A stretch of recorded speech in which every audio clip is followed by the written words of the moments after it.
నువ్వు నిజంగా దేవుని మీద విశ్వాసం ఉంచిన వాడవైతే నువ్వు ప్రశాంతంగా ఉండు, రిలాక్స్గా ఉండు.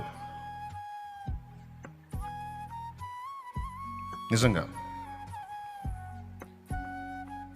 నువ్వు కంగారు పడి, భయపడి, దిగులు పడి, కృంగిపోయి, ఏడ్చి, మొత్తుకొని, దేవుని ఎరుగుండి కూడా, దేవుని గురించిన సత్యం తెలుసుకొనుండి కూడా, ఆయన మహాజ్ఞానం తెలుసు, సర్వశక్తి గలవాడని తెలుసు, ఆయనకు అసాధ్యమైనది ఏది లేదని తెలుసు, జరిగినవన్నీ కూడా ఆయనకు తెలియకుండా జరగట్లేదని తెలుసు. ఇన్ని తెలిసి కూడా నువ్వు మళ్ళా దేవుణ్ణి సందేహించి, కృంగిపోయి, కుమిలిపోయి, కలత చెంది, దిగులుతో, విచారంతో, వేదనతో ఒకవేళ నువ్వు బ్రతుకుతుంటే నీకు తెలుసా, నువ్వు దేవుణ్ణి అవమానపరుస్తున్నావు, నువ్వు దేవుణ్ణి తృణీకరిస్తున్నావు, అవమానపరుస్తున్నావు.